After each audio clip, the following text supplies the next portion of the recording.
Hola, ¿cómo están? Espero que bien. Ya voy, estoy juntando aquí todo el material. Hola, hola, ¿cómo están? Hola, Connie, qué bueno verte aquí. Qué bueno saber de ti. Ya voy. Espérenme, que como es viernes y no es miércoles, como que se me desajustó la cosa. Aquí. Ya, ahora sí. Chun, chun, chun, ¿cómo están? Como que pasó mucho tiempo. Ah. Hola, hola, ¿cómo están? Apareciendo, dice la Connie. Qué bueno, Connie, muy bien. Bueno, hoy es un día especial, es un día distinto para el live, porque sucede que el miércoles, que es el día acostumbrado para los live, yo estaba en la fila eterna de la tercera dosis. No, me desocupé como cerquita de la hora, pero la verdad preferí estar ahí tranquilita, como en esa situación. Respetar ese momento. Como que me parece que es bueno estar ahí, darse el tiempo para las cosas, y no estar corriendo, ¿cierto? Así que por eso, hola Pancha, tanto tiempo, hola Dani, ¿cómo están? Así que bueno, por esa razón, como no estaba dispuesta a suspender el live por ningún motivo, esta semana dije, lo hacemos el viernes, ¿cuál es el problema? En rigor el viernes es mi día libre, pero siempre como que lo aprovecho ahí en cositas diversas. Así que qué mejor que usar el viernes, que es mi día libre, para este live que me entretiene tanto y con este tema que me encanta. Que me encanta. Así que, bueno, hay mucho, o sea, de verdad este tema es súper diverso, tiene muchas aristas, podemos hablar de muchas cosas, podemos hablar de las bailarinas en el cine, podemos hablar de la historia del cine en Egipto, hay temas sociopolíticos involucrados también. Hola Leslie, qué linda yo, qué linda. ¿Qué? Tengo como accesorios. Es que no sé si les pasó que con la pandemia como que dejaron de usar accesorios. Yo soy muy, mi mamá dice que me pongo, ¿cómo dice? Que me pongo mucha chacharacha. Bueno, chacharacha como chacharacha. Y con la cuarentena y el alcohol gel y no sé qué, como que dejé de usar. Pero ahora volví a la chacharacha. Me pongo, esto es mi normalidad, digamos. El pinche el aro, el coso colgando. De hecho, ahora tengo pulseras, pero solo esta que es contra el mal de ojo. Muy importante. Pero ahora volví a la chacharacha. Más encima me está creciendo el pelo, como se pueden ver. Y está en un largo un poco incómodo. Como que justo me quedo aquí, como el cuello aquí, así. Entonces estoy como en momentos de peinados. Estoy inventando peinados. Hola Marce. Me respondiste, no lo alcancé a ver, Cote. Pero me lo dices aquí. Me lo puedes poner aquí. Que como que me atrasé. Me atrasé. Entonces, bueno, como les decía, me encanta poder hacer esto igual esta semana. En este día además, hacer algo tan entretenido. Ustedes saben que los live me encantan.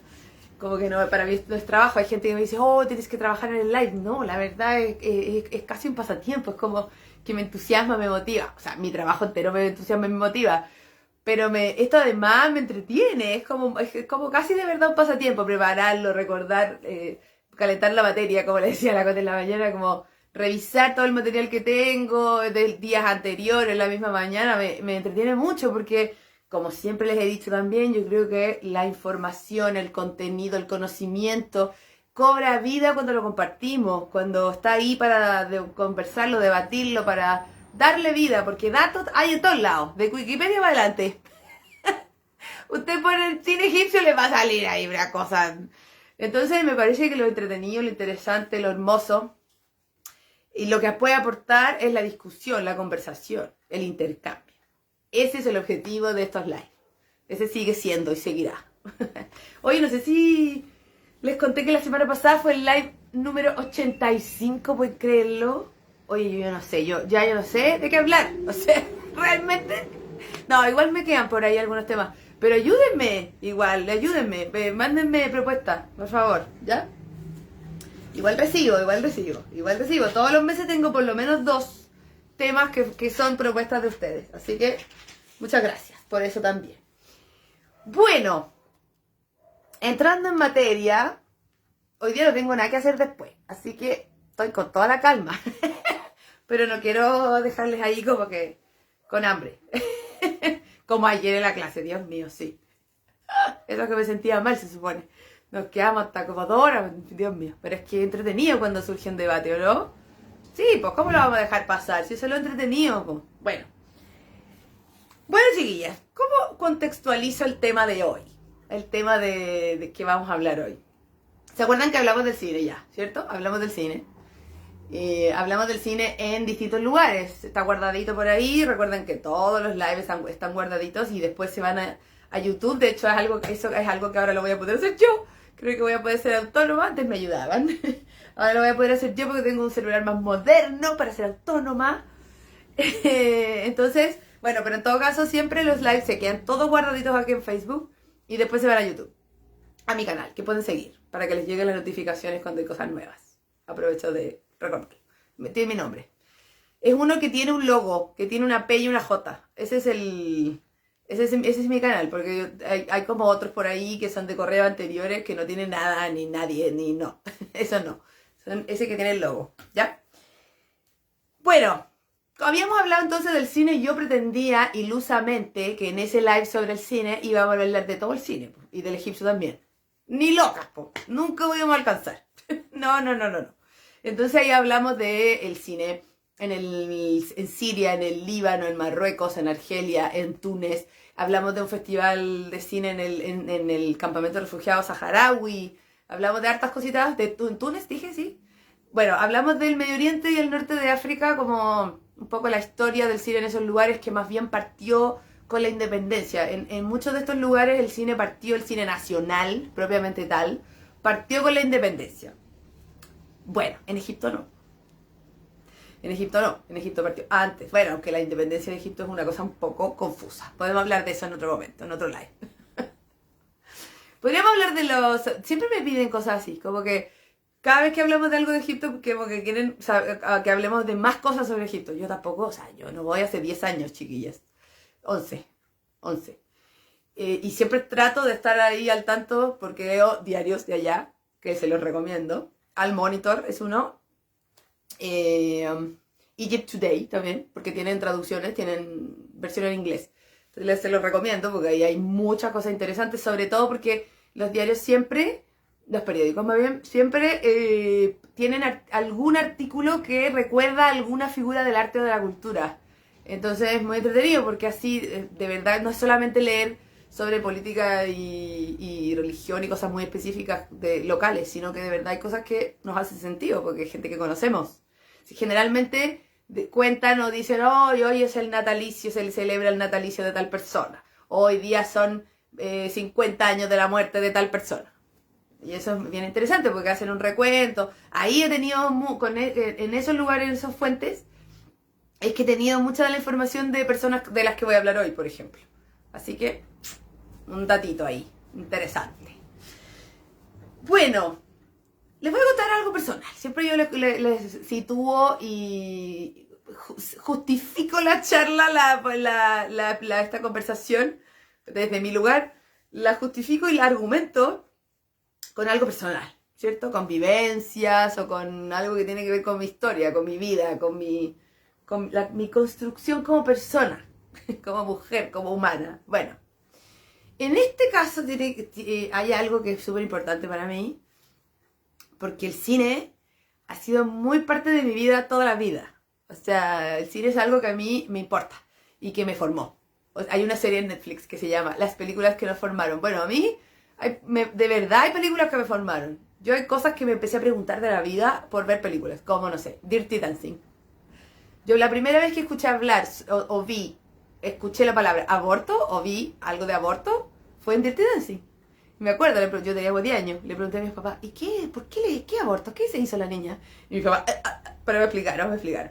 Bueno, y así, de verdad las películas han sido muy formadoras de mi vida. Me acuerdo de una película francesa, yo era chica también, adolescente, preadolescente. Y era una película francesa que se llama Mi vida en rosa. Y Mi vida en rosa hablaba de un niñito trans. Estoy hablando, chiquilla, como del 90 o del 89. Cuando, wow, esas cosas todavía ni... Y claro, también me quedé pensando mucho en eso.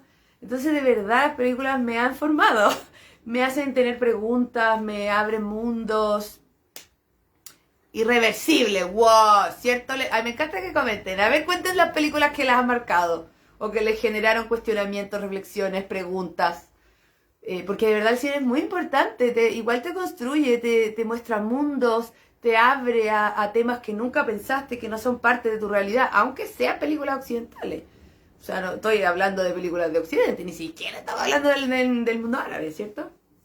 Y todas, o sea, obviamente hay películas que no tienen ese objetivo. La lista de Schindler, por supuesto. Irreversible es heavy, en realidad. A mí me costó, tuve que ir a pararla y verla de nuevo. Así como... Sí, había otra, ¿cómo se llama? De la Jodie Foster. No me acuerdo cómo se llama, pero era una película que la violan.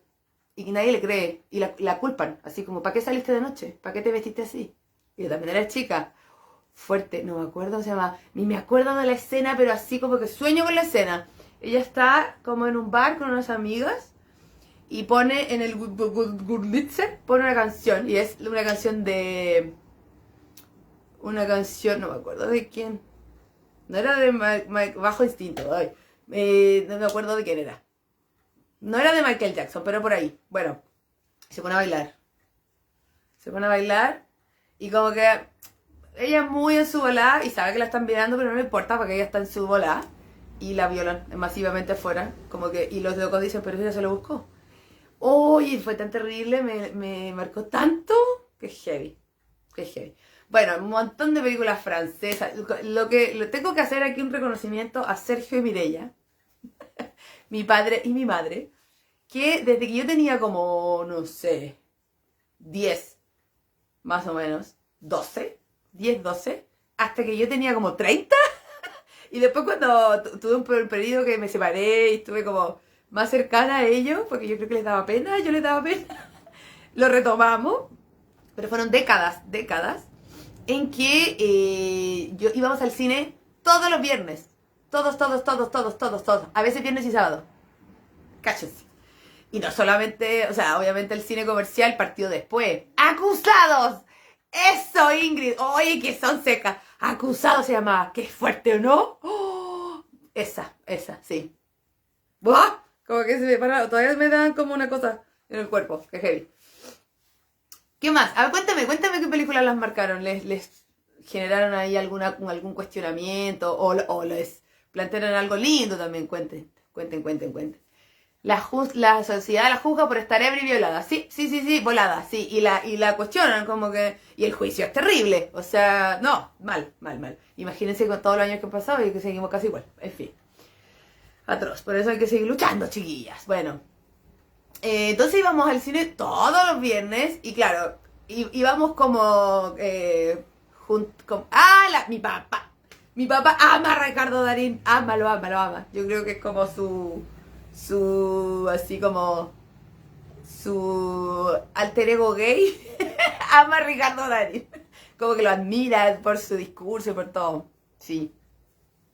Es heavy, sí. Hola, ¿cómo está? Hoy me encanta que aparezcan. ¿Cómo están? Bueno, entonces, como les decía, estos viernes que íbamos al cine, viernes o sábado, íbamos alternando como entre el cine más comercial. A mi mami le gusta la película romántica, le gusta la acción, entonces ya, había que ser democráticos. A mi papá le gusta como esta cosa, le gusta el cine latinoamericano. A mí me gusta la cosa lenta. Me gusta Wim Wenders, por ejemplo, imagínense. Que hay gente como, o no sé, Hiroshima Mon Amour, que dura como 3 horas en blanco y negro. ¡Oh! Todo el mundo durmiendo y yo así.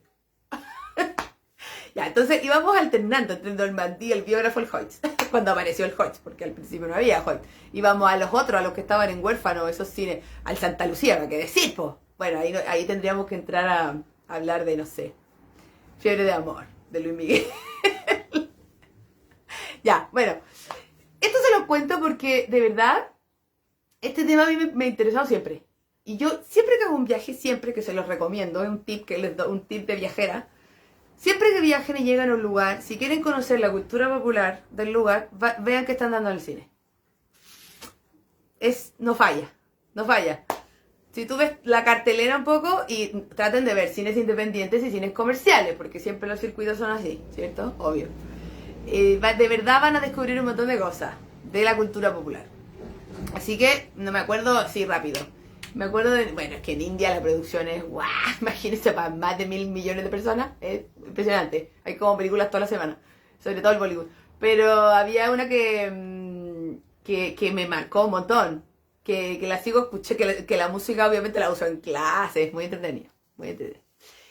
El mes pasado fui a ver el ciclo de cine de Ingmar Bergman. ¡Ah! Mira, ¿viste? Somos de las mismas, Ingrid. Sí, somos de las mismas. Ay, Dios mío. Me acuerdo del Normandí, que yo iba todo, o sea, toda la semana iba, ya además de ir con mis papás, iba en la semana al Normandí, porque había un día de estudiante, un día de precio de estudiante. Y era súper barato, así como 900 pesos, ponte tú. No vi la tuya favorita. Ay, me encanta. Pero me encanta que tengan sus películas favoritas y que las sigan viendo. Bueno, en resumen, el cine es importante, el cine te marca, el cine te abre, el cine te muestra una idiosincrasia, una cultura, te muestra lo que a la gente le importa o lo que la gente está evadiendo al hablar de otras cosas. Eso pasa harto en el cine de Egipto. Pero bueno, cada uno con sus cosas, ¿cierto? Entonces, cuando yo me empecé como a meter en el mundo del Medio Oriente y obviamente de Egipto, de las danzas de Egipto, cuando estuve en Egipto, hablé mucho del cine, fui al cine, obviamente no entendí nada, por supuesto. Era una película que había una aparición de así rapidita de la Dina, como al final, no me acuerdo cómo se llama, pero era como esa tendencia que surgió más o menos en el 2010, que son como las películas Xavi, entre comillas, que muestran como esta realidad marginal, pero un poco estereotipada, ¿no? Que de eso hay harto en Netflix, ¿ah? Pueden buscar. Y claro, pues a raíz de eso fui varias veces al cine. Y a raíz de eso veía un poco como las diferencias, como de algunos cines que eran un poquito más como el cine como el intelectual, el ciclo de cine intelectual, que eran películas como muy como ligadas un poco a ciertas cosas históricas, políticas, sociales, y también algunas que tenían escenas bien tabú, que para el otro cine más comercial no habían pasado por la censura. Yo no sé cómo pasaron por la censura esas películas, porque igual eso existe todavía. El Musanafat actúa a todo nivel, pues, desde en la cultura, en el fondo, ¿cierto? Como que determina ciertas cosas. Eso viene de hace tiempo, por ejemplo, pues viene de los años 60. De que los guiones pasan por el Ministerio de Cultura. No sé cuánta injerencia tienen ahora definitivamente para censurarla. Antes no se estrena nomás. Ahora no, porque claro, ahora hay otras leyes del mercado también. Pero que hay esa influencia, sí, la hay. Entonces yo creo que estas otras películas han sido financiadas como por organizaciones más extranjeras y funcionan también por circuitos un poco más alternativos. Y no son tan visibles tampoco, no son tan conocidas. Pero ahí vamos a ver, ahí les voy a contar varias cosas. Bueno, ¿saben qué? La verdad, como el miércoles esta semana tuve esta cosa de la tercera dosis y me quedé como un poco ahí, como en la murición.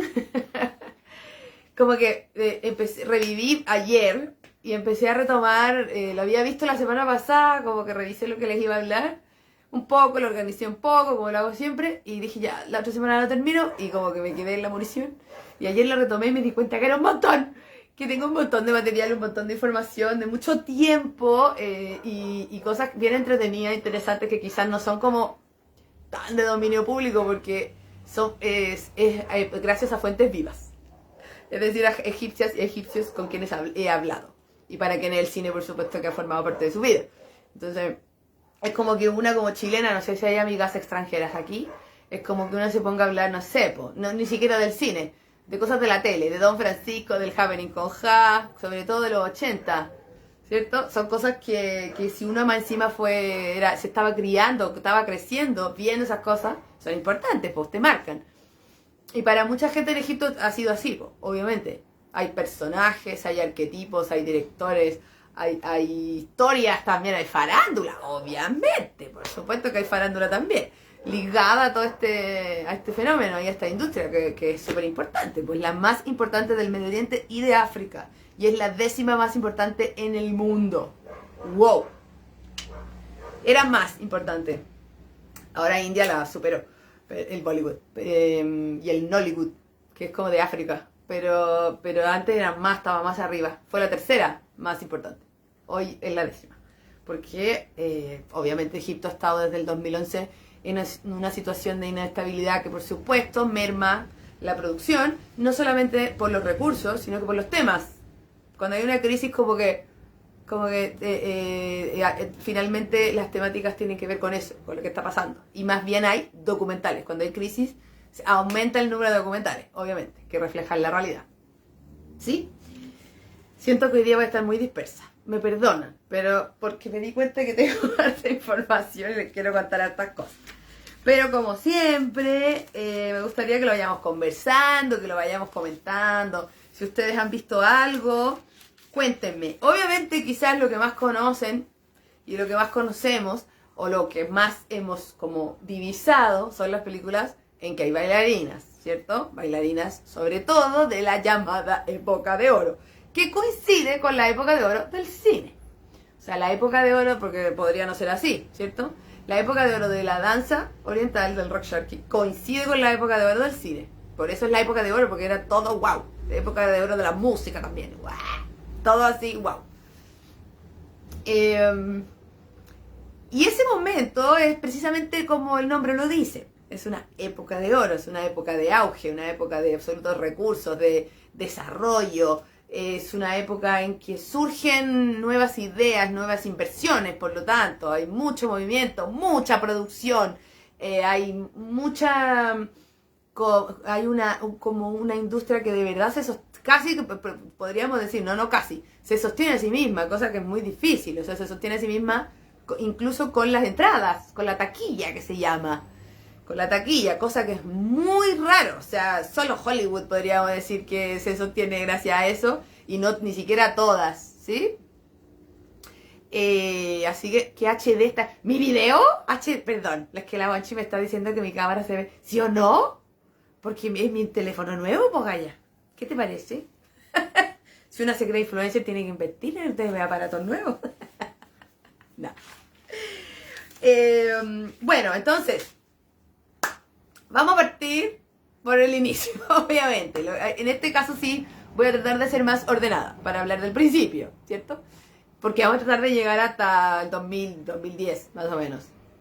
Como de ahí en adelante. Hola Caro, ¿cómo estás? No nos pudimos ver, puchao, pero ya nos veremos. Bueno, ¿cuándo podríamos decir que nace o aparece, no nace, aparece el cine en Egipto? No nacional, eso es otra cosa. El cine nacional es cuando hay producciones nacionales, ¿cierto? Ya, no. ¿Cuándo aparece el cine en Egipto? Cuando hay una reproducción, cuando la gente ve algo del cine. Eso es en 1896. 1800. ¿Cómo les quedó el ojo? O sea, eso ya habla de algo muy pionero, ¿cierto? En 1896 se reproduce, se muestra un cortometraje de los hermanos Lumière, que yo creo que los conocen de nombre, ¿cierto? Muy importante la historia de ahí parte el cine, digamos. Entonces, de Francia, que estaba muy cerquita y había vínculos ahí. Y fíjense que esta reproducción de esta cinta, que se hace en un café muy elegante en Alejandría, y hacen como en Alejandría, ojo, Alejandría es un lugar muy, no en el Cairo, en Alejandría es un lugar muy ligado a la cultura, al desarrollo de la cultura, hasta la biblioteca de Alejandría, etcétera, como es muy interesante. Bueno, se hace ahí y es muy, por supuesto, una instancia como un encuentro medio de la aristocracia, por supuesto, con alfombra roja, yo creo, y todo. No sé si tanto, pero alfombra roja no creo, pero era un encuentro aristócrata, finalmente, de la élite. No del pueblo todavía, porque después lo hacen en la calle. En Argelia no, por ejemplo. En Argelia los hermanos Lumière lo hicieron en un pueblo, en una montaña, en la calle. así como abierto, casi en el desierto.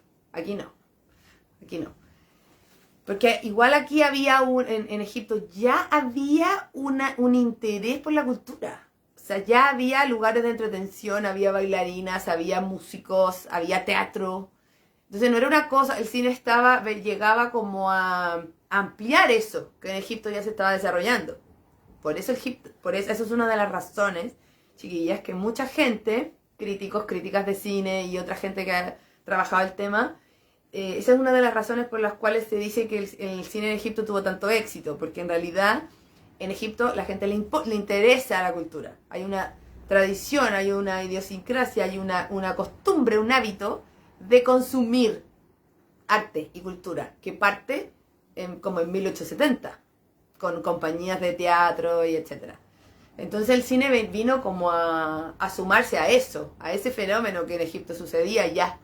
En otros lados no, en otros lados el cine aparece en un momento en que precisamente recién se estaba teniendo conciencia de esta como cultura popular, entre comillas, más amplia, porque hay otros lugares como Argelia, como Túnez, en que hay una cultura, hay cultura, por supuesto, y hay expresiones artísticas, pero bien ligadas a grupos, a etnias, a zonas, a territorios, a gente, a lugares. En cambio, en Egipto ya había esta mirada más amplia, más transversal de la cultura, ¿cierto? Sobre todo en las urbes, sobre todo en las zonas urbanas. Por eso prendió, y por eso se desarrolló como se desarrolló, porque la gente, cuando esto llegó, fue al cine. Sí que fue. Y no había una mirada tan satanizadora de ese lugar como en otros países. ¿Se acuerdan que hablamos en el live sobre el cine en otros países? Que hablábamos que era muy mal visto ir al cine, porque es un lugar oscuro, que se presta para cualquier cosa, pues chiquillas, lo sabemos, aquí mismo, ¿no? Una iba al cine como a pasar piola ahí con el pololo. Entonces, claro, imagínense en un país musulmán, en esos países. Y más conservadores también, algunos de ellos. En Egipto eso no pasaba, no pasó. Entonces los cines se llenaban. De hecho, en los años 40, las entradas se vendían antes. O sea, las películas se iban a estrenar y 3 meses antes ya estaba todo vendido. O sea, decían, próxima película de Samia Gamal con Rushdie, no sé cuántito, con algún famoso. Ahí vamos a ver cuáles son los famosos. Y vendían, empezaban a promocionar, empezaban a vender entradas y ya estaba todo vendido se supone para el tiempo que iba a estar en cartelera. Porque después venía otra película que se estaba haciendo. O sea, así de heavy. Imagínense. Bueno, entonces, la primera exhibición fue en 1896 de los hermanos Lumière. Pero, obviamente, eso no marca el cine nacional. Oye, conversen, pregunten, comenten, como siempre, lo que quieran. Eso no determina el cine nacional. El cine nacional nace después. Obviamente el hecho de que aparezca el cine... En Egipto hay un canal que pasa todo el día películas antiguas, cuenta la Ingrid. Sí, es maravilloso. Daban ganas de quedarse en el hotel viendo películas. Sí, exactamente. Es como si en Chile hubiera un canal que difundiera solo películas chilenas. Sí, es cierto. No hay uno, hay varios. Hay varios nacionales y hay varios locales. O sea, cada ciudad tiene... O sea, por ejemplo, en Ismailia, en Escandarilla, tienen canales locales que además transmiten, y generalmente transmiten a actores de ese lugar, como famosos de ese lugar. Muy territorial, además. Sí. De hecho, yo me acuerdo, yo lo hice, Ingrid. Yo lo hice porque en Egipto yo me resfrié, me dio como bronquitis. Y dije, ¿cómo? Pero igual iba a estar harto rato, menos mal. Entonces dije, bueno, se me tiene que pasar esto en 3 días, en 2 días. Y me quedé en cama, como 2 días. Y me vi eso todos los días, y todos los días trataba como de buscar, de ver porque había uno que tenía subtítulos en inglés, y te ponía al principio, ponía quién eran los protagonistas, la película, el año. Esos fueron mis primeros apuntes. Ay, se los puedo mostrar después, mis primeros apuntes como del cine, allá mismo. Y ahí conocí a gente que nunca en mi vida había escuchado, nunca, Shadia, Laila Murad, nunca en mi vida, Saba, nunca en mi vida. Gente importante del cine. Chucucu también, y otros. Chucucu, que es como una especie como de Cantinflas un poco, pero claro, algo así, como refleja un poco ese mundo, pero obviamente a la egipcia. Ahí vamos a ver. Hay que apelar a ese personaje, que yo sé que les llama mucho la atención, Varias le pusieron me gusta a la foto y empezaron a preguntar y varios me escribieron por interno por el video. No sé si les recuerda a alguien. Chucucú. ¿Les recuerda a alguien? Bueno, no sé, a lo mejor es mi bola. Yo encuentro que hay alguien que se inspira en él. Alguien que baila hoy. Danza oriental. Hombre. A ver, lo dejo ahí. Hagamos una trivia. Para el final. Las que se lo he dicho no lo digan. Bueno. ¿Qué pasa después? ¿Cuándo viene como un hito? Un hito. Bueno, no, perdón. Decíamos. Entonces, desde... Ya, ¿qué son? ¿Ven qué son? Les dije que no dijeran, po. Ya, pero no importa. Éramos a dejarlo para el final. De sorpresa para el final, pero ya no importa. Obviamente desde ese momento hubo intentos. No intentos. Hubo algunos ejemplos del cine mudo. Y estuvo bien bueno eso. Estuvo bien interesante. Estuvo... O sea... No podemos decir que eran largometrajes, por eso digo que eran intentos, más bien, eran como los primeros esbozos. Y fíjense que el cine mudo estuvo lleno de películas, de cortometrajes más bien. Cuando Harlet dice que es por eso se retiró. ¿Quién es? La Cata. Hola, Cata. Oye, es que esta cuestión se me... Si no alcanzo a ver el comentario... Ahora es cuando Harlet dice que por esto se retiró. Hoy ando lenta, dice la Nati. Ya no importa, tranquila. No, Harlet, yo hablé con Harlet de Chocucú. No le gusta nada. Perdón, Harlet, a lo mejor esta conversación tiene que haber quedado entre nosotros, pero no me lo dijiste. Claro, pero el problema ahí no es por la danza, es por otra cosa. Que tiene que ver con la clase. Sí, pero ya vamos a hablar de Chucucú, ok, calmation, porque Chucucú refleja muchas cosas. Y marca un hito, un cambio también. ¿Sí? Entonces, bueno, el cine mudo, desde 1896 en adelante hubo varias cosas de cine mudo. Y fíjense, como les decía, que el tema era, por ejemplo, pueblo, hablar de los beduinos, por ejemplo. O de... como de unas como recreaciones, podríamos decir, del Egipto faraónico. Como medias, obviamente, de cine mudo, pues, pero recreando como ese espíritu, obviamente, porque eso es muy importante para Egipto. Aquí dice, melodramas y aventuras del Egipto faraónico y de los beduinos. ¿Ven? Interesante. Voy a saltar, porque hay mucha cosa para decir. Yacine y Chucuco son mis ídolos. Ah, sí. Para mí más Chucuco, la verdad. Porque Yacine, sí. Yacine me recuerda a Jim Carrey. Y Jim Carrey me cae mal. Entonces, es una cosa súper personal. Aquí estoy dando mi opinión. No, para nada esto es una opinión neutral. No. Ahorita Yacine, poco tibio.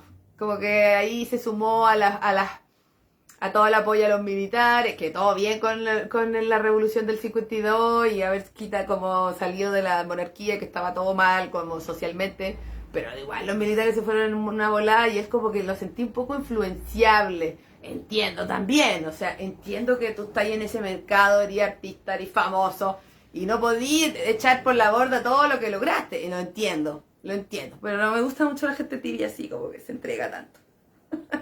Por eso me gusta la Tajía, que se negaba a ciertas cosas. Pero eso es una cosa personal, no tiene nada que ver como con su talento y con todo lo que produjo y todas las obras y todo lo que hizo.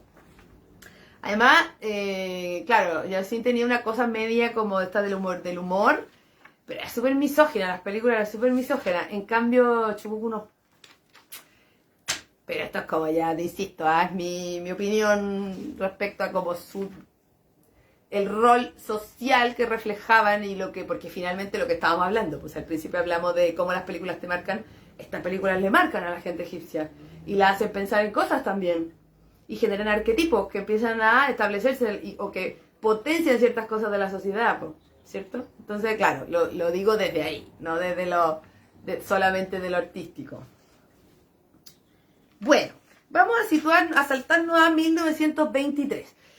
¿Por qué? En eso hay, después como que hay un hito que se establece que como que se dice que los primeros estudios de cine fueron los estudios en Missouri, con un banquero que puso plata, ya. Sí, esos fueron los primeros estudios, wow. Los primeros estudios así como, wow, así, estudios de cine, sí. Pero siempre hay alguien que pone la primera piedra, pues chiquilla, siempre. Entonces a mí me gustaría aquí hacer un homenaje, porque me imagino a esta gente que, como soñadora, arriesgada, que empieza como que pegada también seguramente, que pone como las primeras piedras para ciertas cosas, por cierto, y que con mucho esfuerzo quedando en la bancarrota de pura pasión nomás. Entonces quiero poner aquí a reconocer a Mohamed Bayouni. Mohamed Bayouni, él creó el que podemos decir el que fue el primer estudio de cine, que estaba en una calle, era una casa antigua en Shobra, en el Cairo, y le puso, se llamaba Estudio Amon, Amon Films. Y además, Mohamed Bayouni, que era un cinéfilo máximo, o sea, de hecho, el hecho de que haya hecho esto es porque en realidad él amaba el cine, hizo también una revista de cine que se llamaba Amon Journal. Y ese fue un hito súper importante porque obviamente los medios de comunicación, con todas las contras que pueden tener, lo sabemos, y con toda la manipulación que pueden ejercer, igual generan información y democratizan los fenómenos. Entonces me parece muy interesante eso, que haya sido tan tempranamente, ¿no? Claro. Y de hecho, en el libro sobre el cine egipcio se establece, se lo nombra a él como el que sentó las bases del cine egipcio. Mohamed Bayouni. ¿Sí? Bueno, Mohamed Bayouni en su intento por seguir adelante con esto, porque no le estaba funcionando yo creo, porque yo creo que no tenía el tremendo capital tampoco, y esto estaba como incipiente. Mohamed Bayouni se conoce a este señor banquero, a Talat Harb, que había creado el Banco de Egipto como una alternativa a la banca extranjera. Y claro, él como que Talat yo creo que dijo, qué interesante este niño tan loquillo con el cine, vamos a hacer algo. Y ahí nacieron los estudios Misr, que en realidad era con el capital de este banquero y del banco. De hecho era como Estudios Bank Misr, pero Misr es egipcio, ¿cierto? Y entonces se establece como esos estudios como los primeros. Y sí, en términos técnicos, en términos de organización, en términos de producción, sí. Eso fue el primero, pero las bases las sentó Mohamed Bayouni. A mí es importante reconocerlo. Después podemos saltarnos al primer largometraje producido en Egipto. El primer largometraje producido en Egipto, que se llama Un beso en el desierto, de Ibrahim Lama, de 1927. Kiss in the Desert, o Qibla fil Sahara. Qibla fil Sahara, de 1927. Esa película tampoco está tan reconocida porque fue producido en Egipto, pero no fue dirigida por un egipcio. O sea, sí, Lama era egipcio, pero no estaba ahí, no vivía ahí. Entonces, en ese caso se reconoce más a otra, como que por si le aparecen, si me empiezan a investigar, le aparecen como dos. Estas son las dos, pero hay discrepancias por cosas, sutilezas. Las dos son de 1927. La otra se llama Leila. Y esa fue dirigida por Wedad Orfi. Y esa es la que se establece como el primer largometraje de Egipto, ¿sí? En 1930 todo empieza como a mejorar, además empieza a emerger el cine sonoro también, muy importante. Y aparece una película que se llama Zainab, en 1930. Y esa película es muy importante para Egipto porque es la primera película que muestra el campo. Es un melodrama campesino. Es una película que muestra el campo en Egipto. Entonces es una película más que de alguna manera muestra la realidad, ¿sí? Y esa película también sienta un precedente que se repitió varias veces en el cine egipcio, que es una adaptación de una novela. Eso pasó mucho después. Y es una adaptación de una novela que se llama igual, Zeina, de Mohammed Hussein Hailhal. Eso siento un precedente. Después la novela de Naguib Mahfouz fueron muy, sí, fue casi todas. Hay una trilogía de las novelas de Naguib que nos incumbe, porque tiene que ver con las bailarinas, ahí les cuento. Bueno, después viene la primera película sonora, ya oficialmente, que es en 1931. Igual hace tiempo, pues chiquillas, ¿se dan cuenta? Hace tiempo. Y de ahí, chumpa arriba, obviamente. De ahí, desde 1931, como que las cosas no se detienen. Y en 1933, churururururu, pasa algo muy importante, aparece alguien en escena muy importante y sienta un precedente que se transforma de alguna manera en una especie de ecuación. De ecuación o de fórmula, una fórmula para el éxito, porque es una película que tiene mucho éxito. ¿Cuál es? En 1933 aparece Al Guarda Albaida, La Rosa Blanca, donde aparece por primera vez, protagonizándola, Mohamed Abdel Wahab. Esa película tiene mucho éxito y es una película que podríamos considerar la primera que es la que sienta el precedente para el estilo, formato de cine, que es el musical. El musical. Ese tipo de películas, que son la mayor cantidad en la época de oro, la mayor cantidad que tuvo éxito también, porque se hicieron otras, pero no tuvieron mucho éxito, algunas ni se exhibieron también. Esa fórmula del musical en que hay cantante, hay muchas escenas de música de cantante y la bailarina, música y danza unida, desde ese momento es la fórmula de la época de oro, la que representa a la época de oro. Pero hay más cosas, pues chiquillas, hay más cosas que se hacían obviamente siempre. De hecho, vamos a decir acá, hay varios críticos y críticas de cine, Roberta, por ejemplo, Doworthy y otra gente. De hecho, aquí mismo, ¡tarán! Miren qué lindo libro. Miren la Naima atrás. Este libro es Los años dorados del cine egipcio, entre 1936 y 1967. Entonces, muestra... No, ¿para qué voy a entrar en esto? No, un día puedo grabarme y se las muestro todas. Ay, miren esa. Ya, muestra como las típicas escenas que uno ha visto y dice qué película es, de qué año, quién la dirigió ya. No tiene, pero tiene algunos textos de discusión que escriben algunos críticos. Algunos alaban la época de oro, los musicales, y dicen que no es tan vacío como se dice, y otros dicen que es absolutamente vacío, que es pura evasión, que pan y circo para el pueblo, que en realidad estaba evadiendo toda la crisis política y social que terminó con la revolución de 1952, que la gente del pueblo nunca iba a vivir como se mostraba en esas películas, que además se satanizaba a las bailarinas. Ya vamos a hablar de eso también al final, vamos a hacer una alusión a cuál es la mirada sobre las bailarinas. Les voy a hablar de algunas películas que hablan sobre la bailarina, o que el tema principal es la bailarina, o lo que representa en la sociedad la bailarina, que es interesante también, porque no siempre, no por que aparezca una bailarina el tema es ese, no, son pocas de hecho, y no son muy realistas tampoco. Entonces claro, siempre está esta controversia. Pueden comentar sobre esto, por favor, comenten, díganme algo.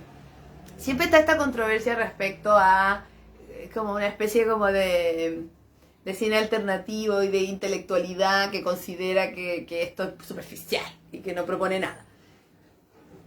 Voy a dar mi opinión. Yo creo que algunas sí. Algunas no son nada. O sea, y no solamente no son nada, sino que recrean una realidad social de una manera burda, que también usan el humor para tapar problemas sociales. Y eso es cierto. Eso es cierto, pero eso siempre existe. Y eso convive con un cierto realismo. El realismo aparece después. El realismo y la crítica social en Egipto aparece en los años 60. Después. En realidad aparece después de la Primera Guerra Mundial, pero no tiene éxito. Perdón, después de la Segunda Guerra Mundial. Pero no tiene éxito. Y como que se retoma a fines de los 60, más o menos, 70. Porque además es un momento en que hay gente que no teme representar esa imagen, representar al pueblo, como Ada Huella, por ejemplo, como Fifi, como otra gente, otros actores y actrices. En el tiempo de la época de oro, prácticamente la única persona que representaba ese mundo, ese contexto social, era Chucucú. Pero Chucucú era un personaje.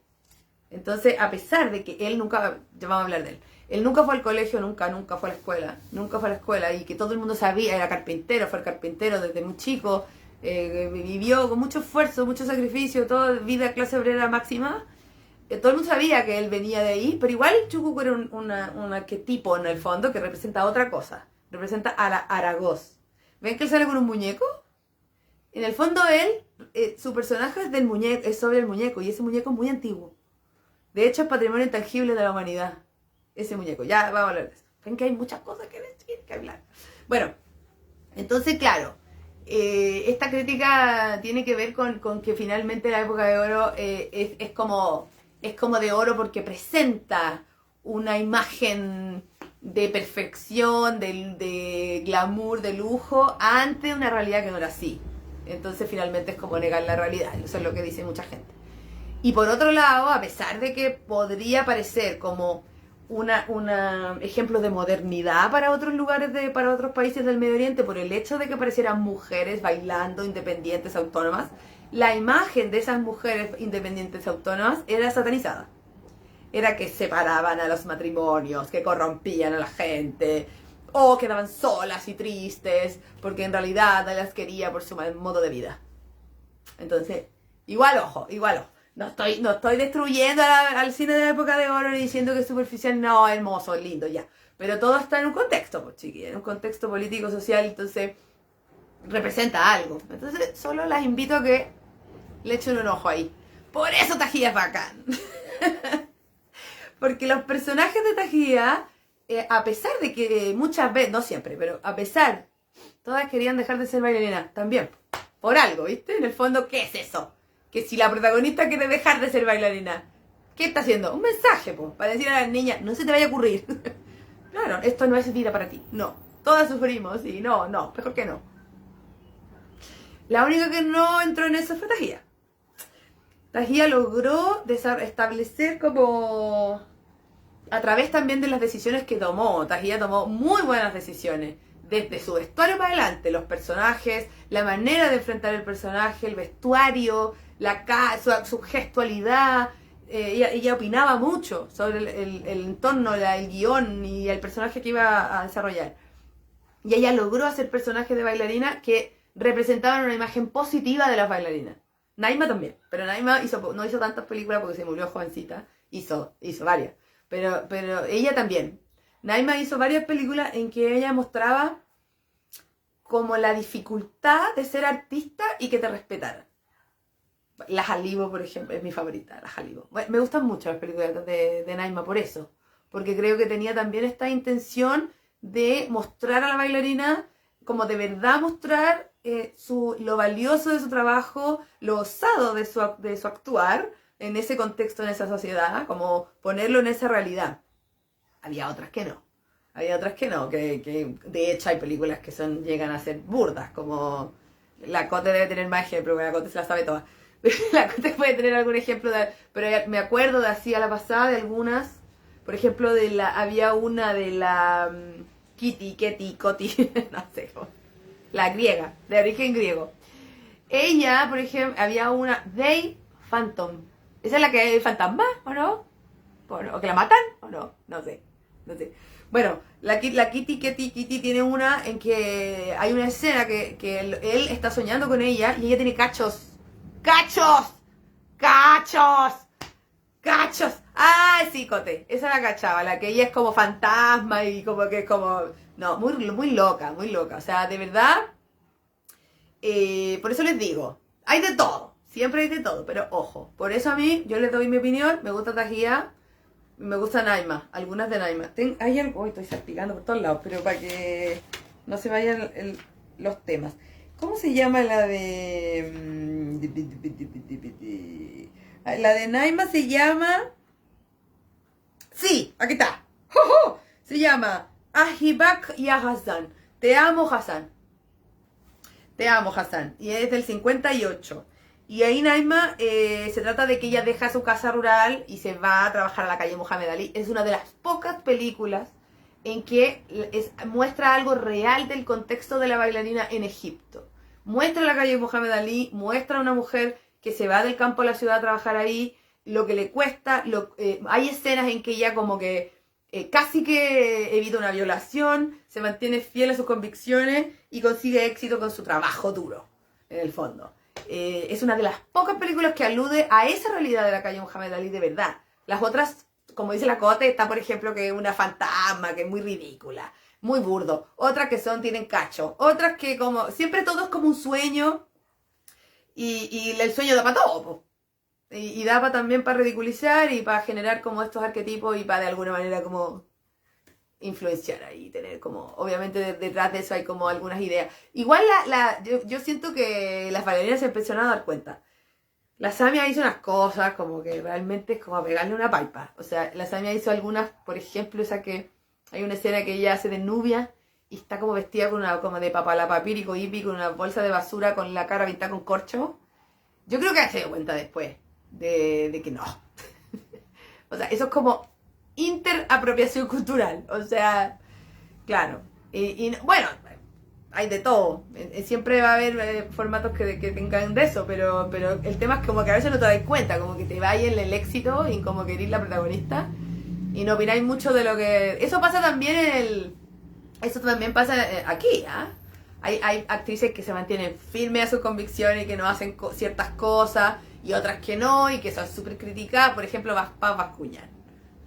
Paz Bascuñán súper criticada antes de que lo acusaran de que fuera, lo funaran al chiquillo no me acuerdo cómo se llama, el director. De acoso, de violación y acoso y eso.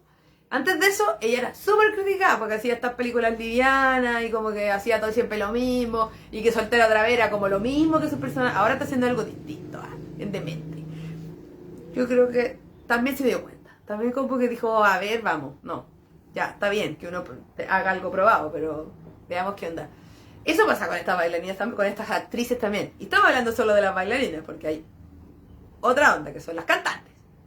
Y otra más que son las solo actrices, que son de las que les quiero hablar, pues, para que conozcan gente nueva, que hay una que es mi ídola máxima, que es la Suad Hosni.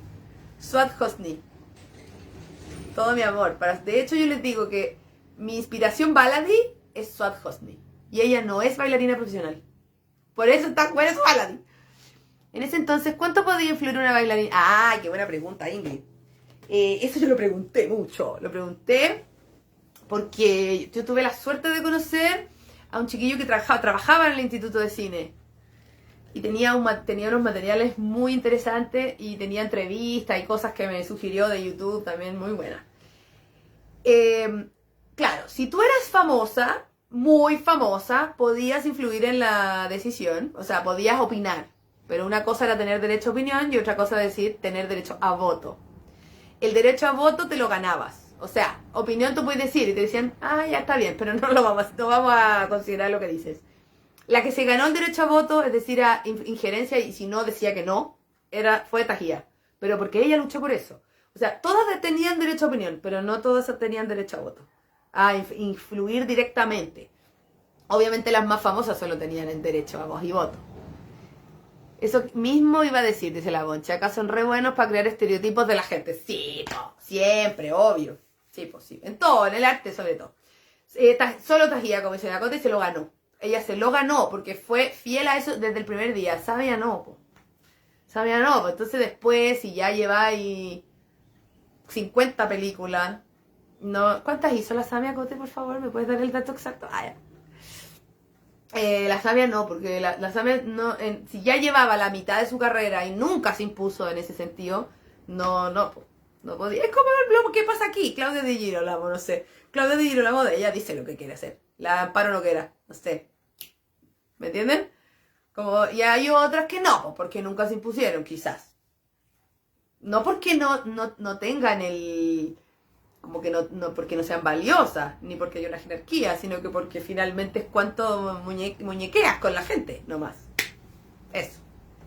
Pero Tajía siempre lo hizo. Tajía siempre lo hizo y sus papeles son muy interesantes. Fue la única que hizo de viuda, de mujer viuda que sostenía a su familia. Fue la única que hizo muchas grabaciones afuera, en la calle. Eso no era tan común, pues chiquilla. No se grababa en la calle. Era todo en un estudio y aunque estuvieras como lavando en el Nilo, era en el estudio. Tajía no al principio, pero más al final de su carrera hizo escenas en la calle. Eso no es menor, no es menor. A esas cosas me refiero que se fijen. Ya, vamos a continuar con los periodos, así bien en general, del cine egipcio, para después contarles de alguna gente específica y eso. Y vamos en los musicales, vamos recién ahí. Y en la época de oro, ¿cierto? Ya, conocemos harto de eso. Pero después, como les decía, viene el cine con más contenido social. ¿Cuándo surge eso? Surge después de en los 60. ¿Por qué? ¿Qué pasa? Tiene que ver con algo político, ¿cierto? Entre el 65 y 69, ahí la Cote nos está dando un dato, una trivia, me encanta. Bueno, entonces, en 1952 es la revolución de los militares que derrocan al rey Farouk y se establece la República de Egipto, ¿cierto? Desde ese momento cambia, el cine cambia. Y de parte de estos gobiernos empieza a haber primero como una intención como de orientar. Ellos decían eso, vamos a orientar al cine. Pero después claramente toman el control.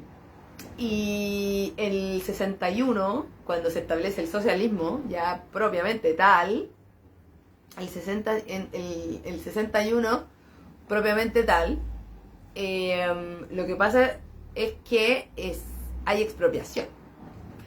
Nacionalización a través de la expropiación de estudios de cine. Y el cine se nacionaliza absolutamente.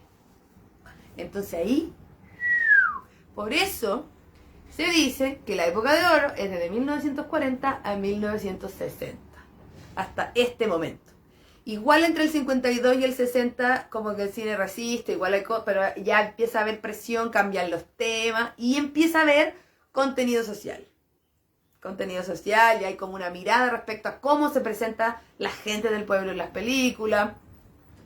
Y después ya empieza a haber, cuando hay control y se nacionaliza, ya hay películas un poco panfletarias. Que creo que cuando eso, o sea, todo bien con las opciones políticas, los discursos, pero me parece que el arte está ahí en un lugar que mira todo esto en perspectiva. Entonces cuando una idea domina, obviamente es segregado. Entonces eso empieza a pasar. Y entonces el cine se transforma en una especie de propaganda. Y eso es lo que les decía, lo que empieza a aparecer es que hay muchas películas en que los protagonistas son militares y los muestran como los héroes. Incluso en las películas de Ismael Yassin, que nombrábamos antes, que era un cómico, que él hizo como 15 películas que tenían su nombre. Como Ismael Yassin en no sé dónde, Ismael Yassin en el circo, Ismael Yassin no sé qué. Y hay una que es Ismael Yassin en el ejército, en este tiempo, no es casual. Y así, empieza a haber como una idea propagandística del cine. Eso hace que decaiga y además, entre el 61 y el 63, que ya se nacionaliza oficialmente el cine en Egipto, todos los productores, directores, los que ponían plata, no solamente productores en términos como de gestionar la cosa, sino que capitalistas del cine, accionistas del cine, incluso actrices, incluso actores, incluso cantantes, se van de Egipto. Porque deja de ser la meca que había sido. ¿Dónde se van? Al cine. Al cine. Claro, sí, era para incentivar a que estuvieran a las Fuerzas Armadas, pero también para mí es como poner a los militares como héroes. Para decir esto estuvo muy bien, esto que pasó. Tienen que apoyarnos, porque somos los que salvamos a este pueblo. Claro, bueno. Igual es distinto la idea de como sobre los militares allá que no como aquí, por ejemplo. Es distinto, hay matices. Pero insisto, cuando una idea se impone sobre las otras en el arte, no vale. Es como eso, no vale.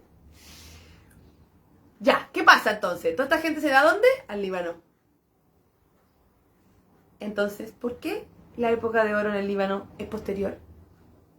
¡Por eso! Por eso. En el Líbano hay una época de oro de cine y danza y música que es más o menos los 60-70.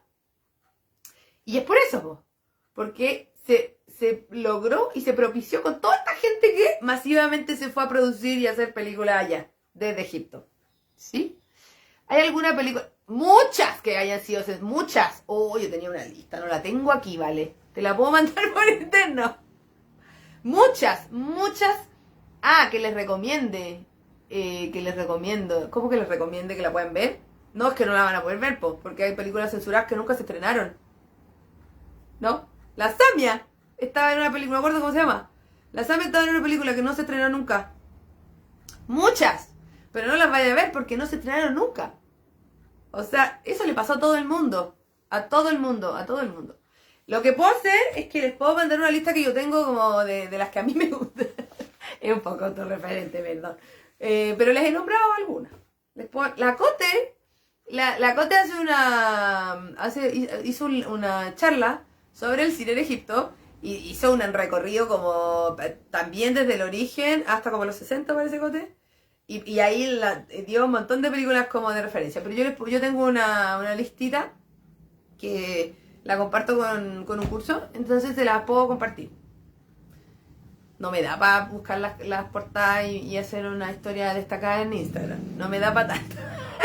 Pero puedo hacer una lista de las que a mí me gustan, insisto. Bueno, compartámoslas todas, hagamos nuestras listas y las compartimos. Pero a mí, por ejemplo, me gusta Te Amo Hassan, y me gusta Tan Regena y me gusta La Halibo.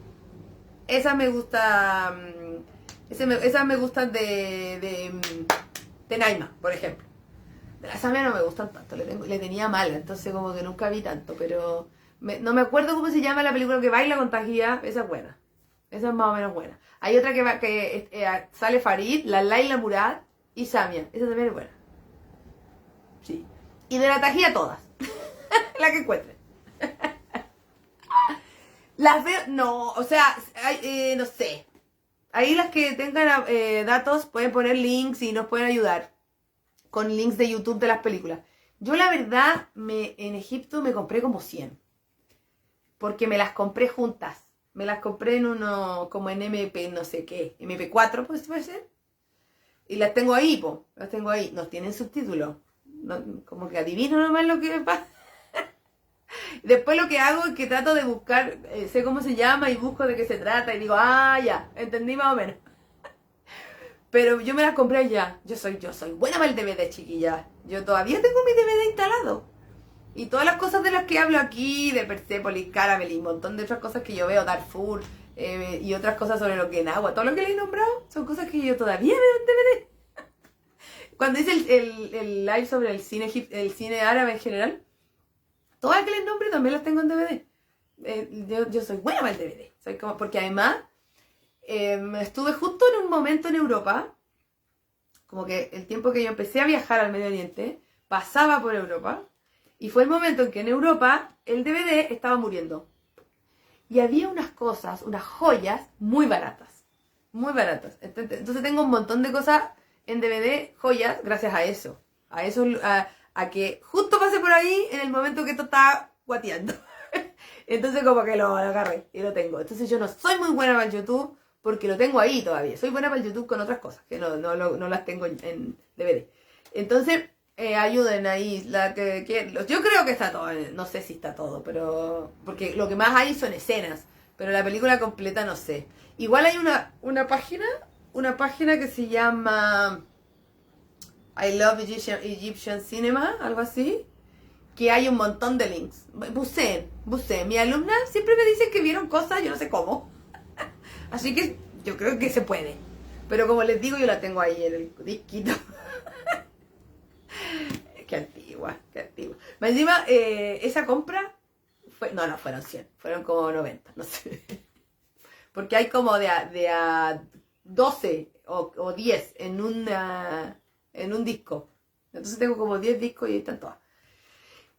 Y me acuerdo que lo que yo hice fue que fui a un lugar pirata, porque en Egipto hay mucho eso, no en el Cairo. En Egipto estoy hablando del 2010, en ese momento pasaba mucho eso. En Egipto se piratea mucho. Ahora no, porque ahora, por ejemplo, no sé, el Mahraganat se escucha por YouTube al tiro. O sea, como que las plataformas ya son más democráticas, ¿me entienden? Pero la democratización de estas cosas en esos tiempos era la piratería. Entonces yo fui, les cuento toda la historia. Esto fue en Asuán. En Asuán. En Asuán, en la ciudad, no en la isla Nubia, no en el pueblo nubio. Estaba en la ciudad y yo vi a un chiquillo que estaba vendiendo en la calle. Vi a un chiquillo que estaba vendiendo como película. Hace años seguía los locales piratas en Antapací. Yo creo que eso va a seguir siempre. Porque allá todavía como que esta industria todavía sigue. Y aunque yo creo que internet está súper masificado, pero sí.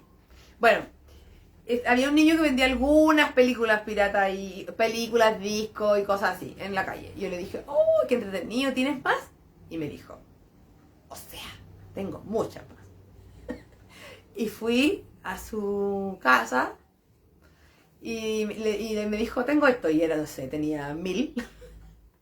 Terrible, pues. ¿Cómo voy a coger 1000? Entonces le dije, mira, ponme así como, fue casi como comprar tomate. Ponme 1 kilo de tajía, ponme todas las que tengáis de tajía y ponme de varias de las otras bailarinas que yo conocía hasta ese momento, que eran como 10. Y así, pues, así fue. Entonces hay algunas que no tengo porque en ese momento no las conocía la bailarina, entonces no tengo película. Esa es mi historia. Si quieren, las copiamos. Pero no sé si tienen el DVD. No, encima no es cualquier DVD porque es MP4. Entonces tiene que ser un DVD que vea MP4 porque no es DVD en el fondo. Es como MP4. Ay. Bueno. Qué astro. Yo me acuerdo pasar de largo así, de pelarme viendo esto. Oh, viéndolo. Egipto y su comercio pirata me recuerda a Tacna. Totalmente. Es lo mismo. Sí, en todo sentido. También de las marcas.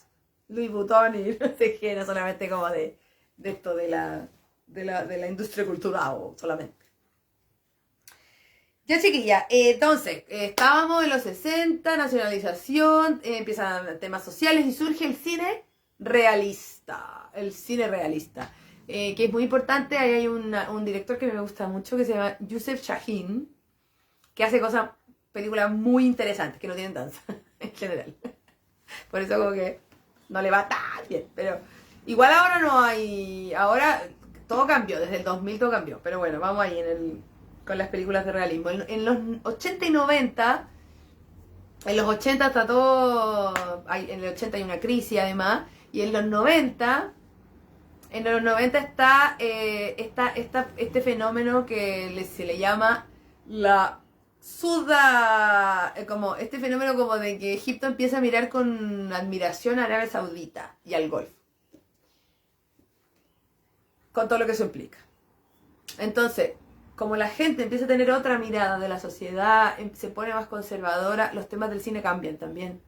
Y además, los productores cinematográficos en Egipto, desde los 90, fines de los 90, empiezan a ser empresarios y millonarios del Golfo, que tienen una mirada sobre la sociedad muy definida por una manera específica de vivir el Islam, más conservador y radical. Por lo tanto, hay muchas cosas que antes eran normales en el cine egipcio que ya no. Y eso pasó en los 90 y 2000, más o menos. Cambió.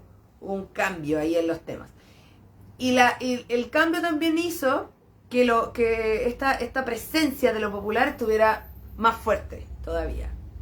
Entonces, en el 2000 nacen las películas Shabi, que son las películas que hablan de lo marginal. Que me acuerdo una que vi el 2010 en el cine, allá, que no tenía subtítulos y entendí todo. Era de una niña, no me acuerdo cómo se llama, pero era una niña millonaria. No, sí, una niña millonaria que, como de familia muy de clase alta, que estudiaba y ella como que tenía una especie como de trabajo en la empresa de su familia. Entonces ella iba siempre a la empresa de su familia y es una teleserie en realidad. y se enamoraba del niño que hacía el aseo en el edificio. Obviamente, todo mal con eso, y la gente, lo que empieza a pasar, obviamente se la descubren y la prohíben la relación, y el hermano de ella, también millonario, va a la casa del chiquillo, del trabajador ahí de la empresa, del pobre, digamos. Va el millonario, va a la casa del pobre a decirle, déjate de estar con mi hermana, no puedes estar con mi hermana. Y empiezan a forcejear y peleando, el niño rico se cae porque el otro lo empuja, no lo mata directamente, sino que lo empuja y se pega en la cabeza, en la vereda, y se muere. Y lo llevan preso. Entonces, hay toda una cosa entre que la niña no le cree que no lo mató, después le cree, lo quiere defender y no, y él está en la cárcel y su familia se queda sin el único ingreso que tenía, que era el de él. Ya. Se los cuento así detalladamente porque ese tipo de películas son el argumento de hoy, desde el 2000, no sé si tan de hoy. Hoy también volvió como una cosa media cómica, como más humorística. Pero por lo menos del 2000 hasta el 2015 había muchas películas de este tipo, como películas Xavi, que estaban en sintonía con la música Xavi, ¿cierto? Obvio, siempre los fenómenos son así, como el cine de la época de oro, con las bailarinas de la época de oro, con los cantantes de la época de oro. En ese momento, el 2000, entonces está el cine Xavi con la música Xavi y la temática Xavi. De hablar de la marginación, de la falta de oportunidades, me gusta. Sí, está bien. Hay algunas más realistas, hay más serias, hay otras muy burdas, hay otras medias como de acción, entre comillas, pero que igual muestran cosas realistas, como que muestran a traficantes, cosa que nunca había pasado en Egipto, como que eso no existía. Hay una muy mala, pero está en Netflix, se llama The Republic of Imbaba, que sale la Camelia. La Camelia es como protagonista, es media polola de un protagonista. Hay otras, muchas, en Netflix hay varias así, y siempre salen bailarinas. La Sahar Samara también sale harto. Sí. ¿Y cómo se llama esa? Súper famosa que sale Hakim, canta la canción y Dina sale bailando al final. Esa también es súper famosa. Todas esas, temática Xavi, que es como la última tendencia. Como que de esa manera se fue desarrollando. Esto es mucho más amplio, lo hice súper corto, pero es para que vean que en realidad evoluciona, que el cine igual representa un momento, representa lo que está pasando social y políticamente. Y Abdo Mota. ¿Quién es Abdo Mota? Cuéntame. Me encanta que ponen cosas, pero no entiendo. Gracias por la ayuda, pero dígame. Hola, Pau. Abdo Mota, el protagonista, no, ¿de qué? No sé. ¿O el director? No. Hay un director ahora. Mohamed Ahmed Fauzi, parece, que hace películas, como que se especializó en este tipo de películas. Antes había otro que se llamaba Farid Shauki. Esa es la de Dina con traficantes. Perfecto, así se llama. ¿Y esa es la canción de Hakim, o no? ¿Esa? ¿O es esa? Sí, parece que sí. Súper, gracias, Pau. Esa no la he visto, fíjate. La voy a ver. Ya. Vamos a hablar de personas ahora. Hicimos como esta especie como de desarrollo que es muy acotado, porque si no está más que esta mañana. Porque les quiero contar cosas de gente ahí, de personas específicas. Ya, vamos a hablar de un guionista, de gente que a mí me gusta. Yo soy muy patúa porque siempre hablo de gente que me gusta a mí, pero bueno. Como que se me sale la periodista manipuladora. No, es porque de esa gente tengo más información. Vamos a hablar de un guionista, vamos a hablar obviamente, de actrices, cantantes, de actores. Vamos a hablar un poquito de farándula, vamos a hablar de directores también. Y vamos a hablar de algunas películas, les voy a recomendar las 5 o 8 películas que a mí me gustan más de Egipto. Que no salen bailarinas, pero son buenas igual. Ya.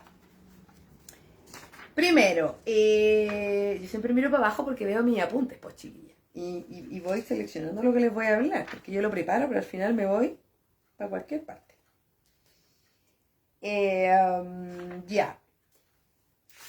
Vamos a hablar de actrices.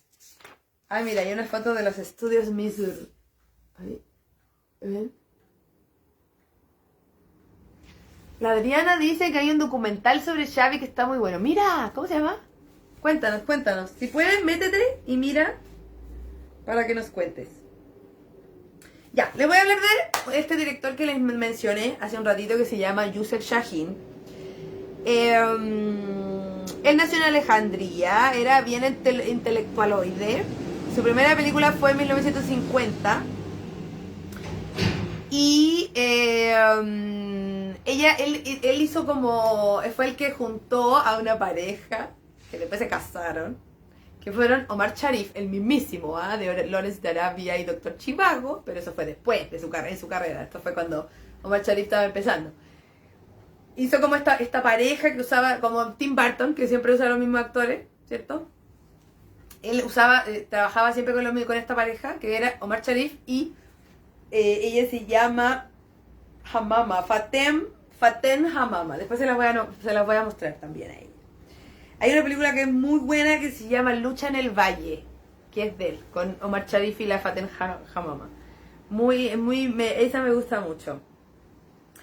Youssef Chahine tenía literalmente un discurso sobre el socialismo que se estaba instalando, porque imagínense, él empezó a dirigir el 50, justo para la revolución.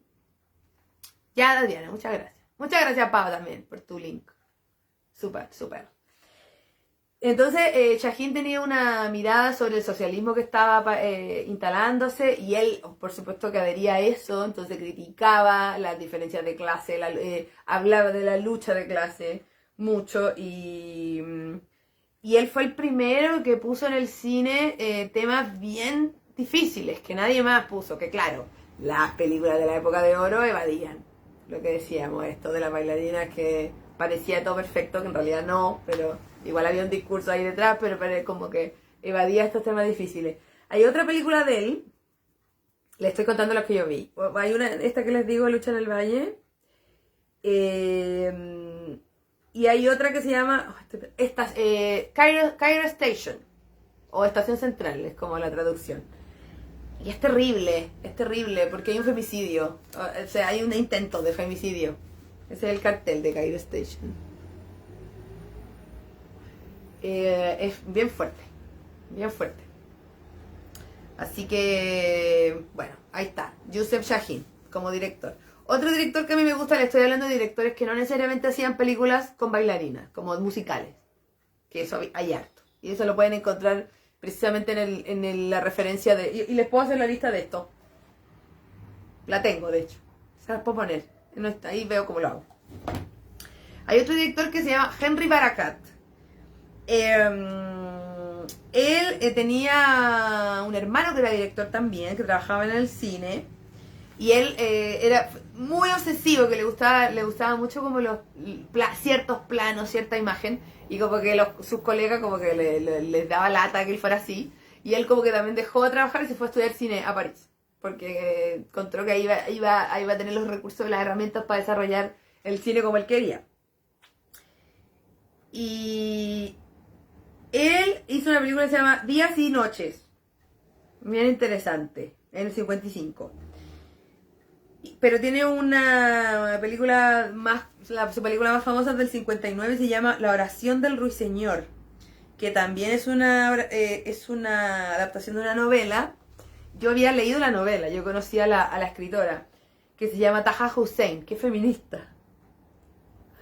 Y en la película habla de las mujeres campesinas, trata de las mujeres campesinas y de la opresión y del abuso que sufren por los hombres de clase alta en un sistema casi feudal. Muy buena. En ninguna de estas danzas, chiquillas, pero están buenas. Hay otro que igual muestra cómo es Egipto. Hay otro director que se llama Salah Abu Seif. Este sí hizo películas con danza, pero igual le llamaron el maestro del realismo. Hizo muchas películas con temáticas que eran bien tabú. También estudió en París. Él se consideraba como heredero de Chahine y de Baccarat, perdón. Y lo interesante de él que fue el primero que filmó en locaciones reales, en la calle, no usaba estudios. No usaba estudios. Y en su película incluyó prostíbulos, los fumadores de opio, barrios marginales, con la gente que pasaba por ahí, la gente real que pasaba por ahí, la incluía en la película. Muy interesante. Tiene una película que el primero se llama Number 6. Bien fuerte. Tiene otra comedia negra, no me acuerdo cómo se llama. Tiene una comedia negra que criticaba la religiosidad.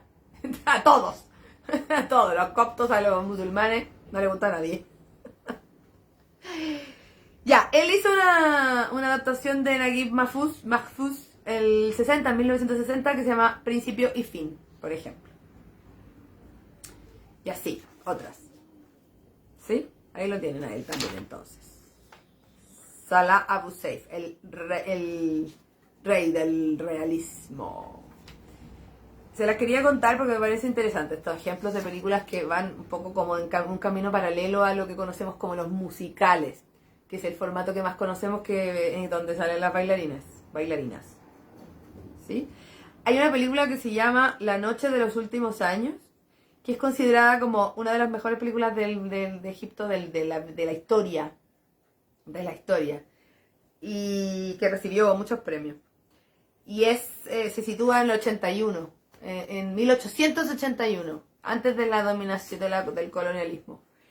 Y es bien interesante porque es como habla de las momias, como de cómo Egipto no pudo conservar ciertos patrimonios porque en realidad nunca se había hecho cargo tampoco de eso, desde su identidad. Y entonces como que plantea un cuestionamiento sobre qué es la identidad egipcia, de cómo se construyó, que es débil. En el fondo el director está diciendo que es débil. Así que bien interesante. Ya. Voy a seguir diciendo las películas. Les sigo diciendo las películas. A ver. La Adriana dice que ahí está el documental. Lo vio en inglés. Ah, perfecto. Muchas gracias, Adriana. Muchas gracias. Les voy a seguir proponiendo películas que a mí me gustan. Porque aquí llegué a la lista de las películas egipcias que a mí me gustan. Hay una que se llama... que también es de Yusuf Shahin, que es del 90, que se llama The Immigrant. El inmigrante. También es interesante.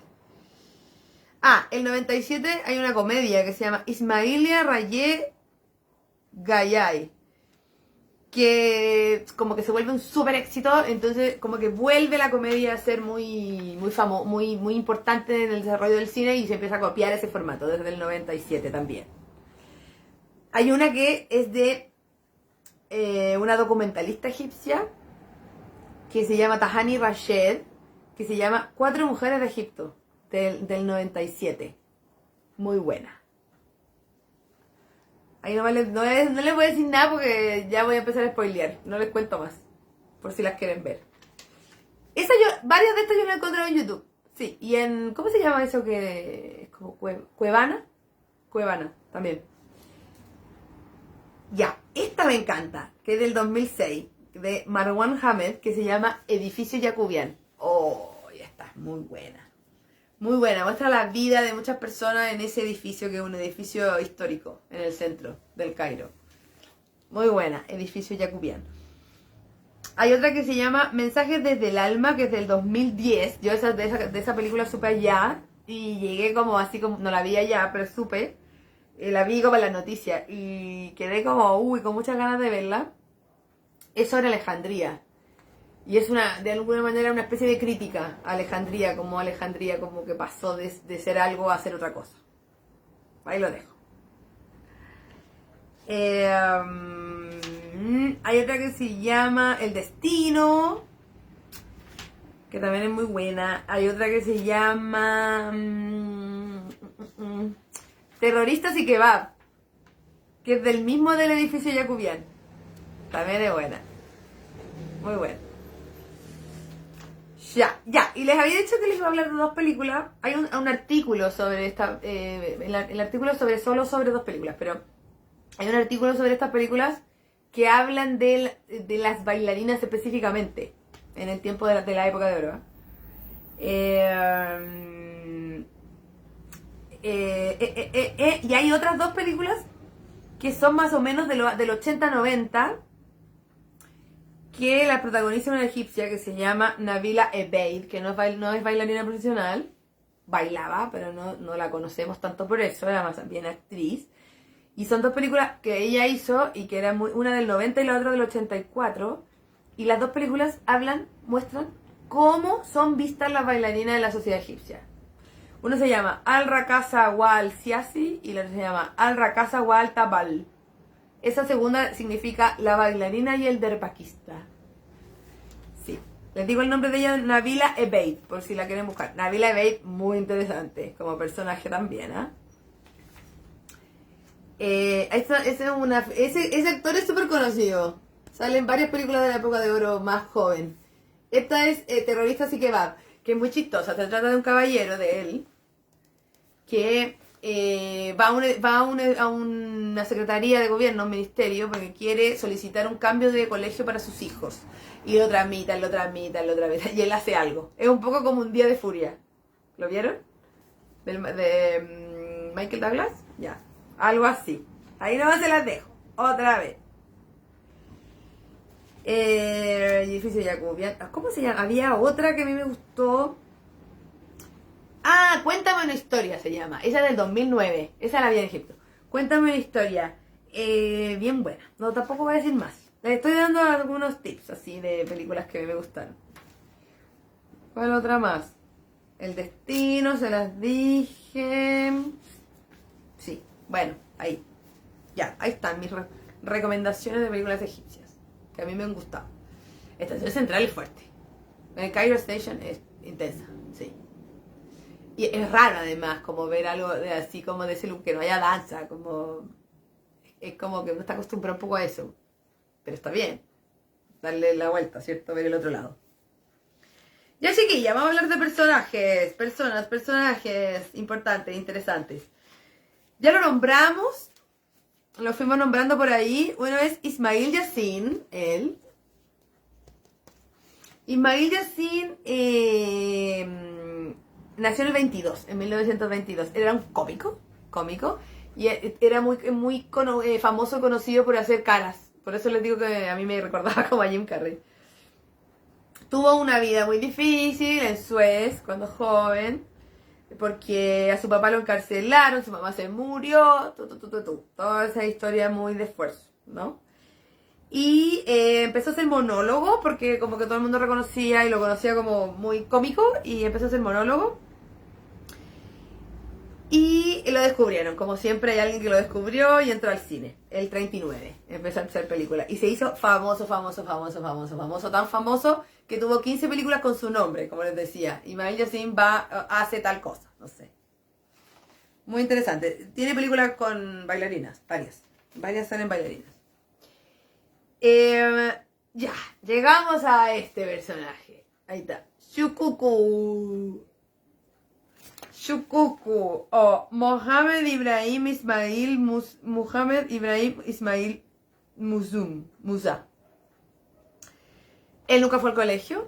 Él representaba absolutamente a la clase obrera de Egipto. Nunca lo negó, lo reivindicó y no la ridiculizó. Él trató de ser un personaje de personas de la clase obrera, pero digna, astuta, pero digna, ¿no?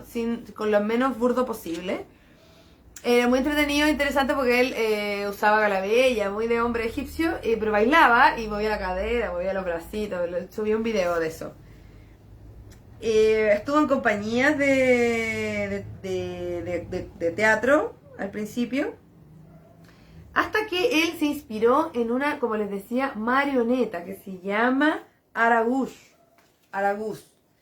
Esa marioneta, la tradición de la marioneta, es algo que viene como de los fatimíes en Egipto. Es muy antiguo. Tan antiguo que fue declarado Patrimonio Intangible de la Humanidad. Entonces lo que hizo Chucuco al principio fue que él era esa marioneta. Yo puse una imagen cuando publicité el live. Una de las fotos que puse fue de una marioneta, de una gente, como de una persona que se dedica a eso, porque en los barrios populares hay mucha gente que se dedica al Aragus, a las marionetas. Y generalmente las marionetas son como muy... como desinhibidas y como que provocan y hacen crítica social. Sí, generalmente. Y hablan así. Son como muy el estereotipo de la marioneta, de la voz de la marioneta. Por eso Chucuco al principio hablaba así también. Él se inspira en Araguz.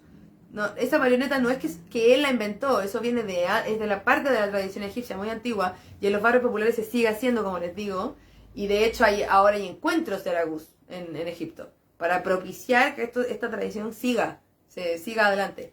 Hubo un tiempo que los gitanos también hicieron mucho eso, hicieron Araguz, y cuando los gitanos hacían Araguz, los títeres bailaban. Pero este personaje es el típico hombre que usa la calabella con el gorrito. Y Chucucu se inspira en él para su personaje. ¿Sí? Eso. Chucucu fue muy famoso, obviamente, porque la gente se identificó mucho con él y lo terminaron amando absolutamente, porque representaba el esfuerzo de las personas. Más encima él empezó a hacer películas justo después de la Segunda Guerra Mundial, y después de la guerra siempre pasa que hay como que todos los intereses del pueblo se como que renacen, porque no hay recursos, como que esa es la realidad para mucha gente. La aristocracia aparte siempre está de capa caída cuando hay crisis o después de la guerra. Sobre todo se perdieron. Entonces Chucucu se hizo muy famoso también por el momento en que empezó a hacer películas. Y la gente lo amó. El 59 hizo una película protagónica. De hecho, el Chucucu es tan famoso que tuvo un doodle de Google. ¿Ven que cuando Google hace un doodle, un monito, una ilustración caricaturizada de alguna persona o de alguien que sea importante en algún lugar y la pone ahí como en la portada de Google? Ya, Chucucu tuvo un doodle el 1 de mayo para un aniversario de su cumpleaños. También lo tuvo Mari Munib. Se las voy a mostrar al tiro, Mari Munib. Que una señora exquisita, maravillosa. Que esta sí creo que también es muy interesante de poner ahí, porque ella logró imponerse dentro de un super mundo de masculino. Ella, sí. Igual es como lo típico, ¿no? Es bien terrible, porque ella, su marido la engañó y ella quedó muy mal y tuvo intentos de suicidio y todo eso, y como que la prensa se portó muy mal con ella, la persiguieron y como que cubrieron mucho ese momento en que, claro, como era muy como paradójico que ella, que se dedicaba al humor, estuviera pasando por esto, y ella ya prácticamente intentado suicidarse, pues. Ella, como dice la Cote, ella hacía un personaje, siempre hizo un personaje de una mujer fuerte, porque ella empezó muy joven, ella empezó en el teatro, en un lugar donde había lugares de entretención, parques de entretención, tiendas, donde había música, danza y teatro, donde estaba el circo de la familia de Naima, por ejemplo, que se llama Rodolfo Farag. Ella partió en compañía de teatro ahí, mucho tiempo, y ella hizo mucho tiempo teatro, antes que cine. Por eso el cine como que se peinaba, porque tenía mucha experiencia en eso. Tenía calle, tenía como esa experiencia del público, de manejar al público en vivo ahí, de hacer broma. Entonces ella, por ejemplo, no tenía guión. Ella casi que improvisaba y tenía frases típicas que se transformaron. Hay muchos memes, que están en árabe obviamente. Hay muchos memes de ella con frases de ella. Es como lo que pasa con la cultura popular y la imaginería popular, que quedan ahí cosas célebres de gente de la cultura popular, ¿no? Como a gente que le dicen, como que personajes que quedan estar en el imaginario de la gente, que terminan siendo como un adjetivo, como que a ti te dicen que te pareces a alguien, no sé. Don Pío. ¿Se acuerdan de Don Pío de la oficina? O el licenciado de la Mora, que se pegaba y se le olvidaba quién soy, quién, ya. Que a pesar de que pasen los años, algo hay de la cultura popular ahí, si no, como que es parte de la historia de la cultura popular. Está en YouTube. Lo pueden buscar, las más chicas. Y las que son extranjeras también. Pueden ver. Yo sé que en Argentina, por ejemplo, tienen un montón de esas cosas, pues, como de cultura popular. Bueno, todo esto es cultura popular también, pues. Entonces hay memes y muchas cosas que todavía siguen poniendo a esta gente ahí muy presente. Imagínense, de los años 40, 50. ¿Qué más les puedo contar de Mari? Es exquisita ella. Su último papel fue el 69, por ejemplo. Sí. Y ella le hacían entrevista. Y claro, como que la gente la criticaba un poco porque en las entrevistas ella no salía del personaje. Entonces como que al final nadie sabía mucho cómo era ella de verdad. Como que siempre era el personaje. Pero hay gente cercana a ella que decía que para ella esa era una manera de protegerse. De mantener su vida privada y su esencia un poco intacta. Interesante. Qué linda, se la muestro de nuevo. Yo creo que la han visto algo. Siempre como la que sale, señora que sale con cara así. Como claro. Ella también tuvo una evolución, siento yo. Hay las primeras películas de suegra, hay una, obviamente, satanización de la bailarina a través de ella. Y después ya no, ya hay más sororidad después. De hecho, a veces ella es la mamá de la bailarina. Y que le tiene mal al tipo, o hace algo como para ayudar a la hija que triunfe, como algo así. Ya, ¿de qué más les voy a hablar? Tengo tanta gente aquí, oye, la vamos a ir seleccionando. Ahmed Mizar, el caballero del cine egipcio. Ay, por favor. Él era actor, empezó el 51. Yo me acuerdo de una película que la vi, que era gringa, se llamaba El Cairo. Y actuaba él. Y después caché que él era egipcio. Él. Hizo una película de época, él. Después tenemos a Saleh Selim, que era jugador de fútbol. También. Se hizo famoso como actor, pero era jugador de fútbol. Tenemos a Ahmed Ramsi. Ahmed Ramsi se hizo famoso porque hizo la primera película de artes marciales. Sale en la escena de Taktil Shibak de la Tajía. Ah, me encanta la referencia de la Conte. La Mari Murim, ¿cierto? Sale en la escena de cuando la Tajía baila Taktil Shibak. Pueden poner Taktil Shibak, Tajía, Carioca y va a salir la escena de cuando baila y está ella ahí al ladito sentadita, mirándola, claro. ¿Qué más tenemos? Quiero ver más mujeres. Para mostrarles aquí tengo más mujeres. Para mostrarles la fotito y todo. Ella es Fatem Hamama. Esposa de Omar Sharif, la primera. Esposa de Omar Sharif. Hermosa. Hermosa, ¿no? Saba era cantante, era libanesa. Ella era libanesa y se hizo muy famosa en Egipto. Muy famosa. Zubaida Tarwat. Zubaida era maravillosa. Ella, yo vi en la tele de Egipto, vi una película de ella. Y claro, a ella la criticaban porque Zubaida Tarwat había ganado un concurso de belleza. Entonces como que decían que no, la típica, igual, como la flexible. Que le dicen que, ay, que no estudió, que no sé qué. Y justo vi una película que la hacía que habían violado. Súper buena. Así que aquí los dejo a todos callados. Nadia Lofty.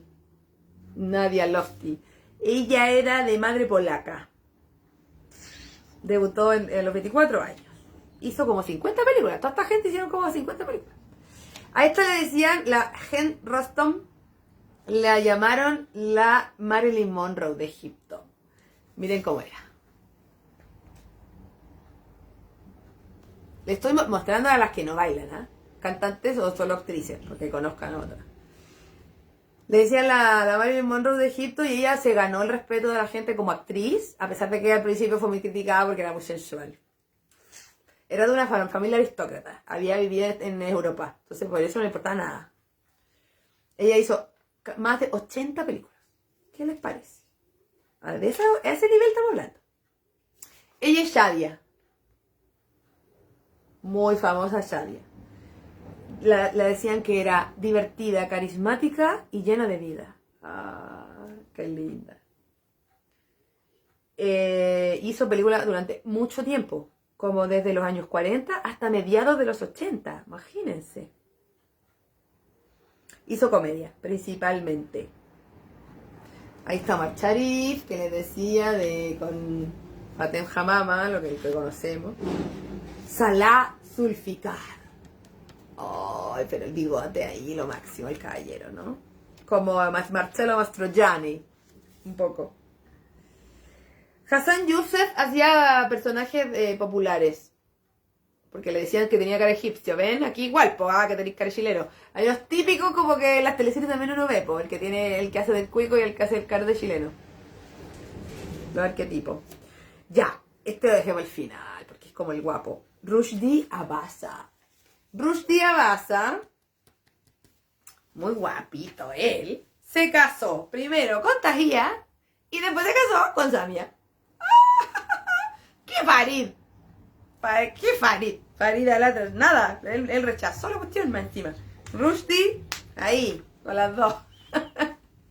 Con Tahía se casó, hay muchas fotos muy hermosas de Rushdie Abasa con Tahía, cuando los dos eran muy famosos, muy hermosos, están en la playa, salen en revistas como en su vida familiar, como Angelina y Brad.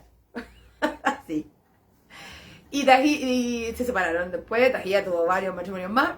Y después Samia se casó con él cuando Samia ya venía un poco de vuelta. Y él era mayor ya.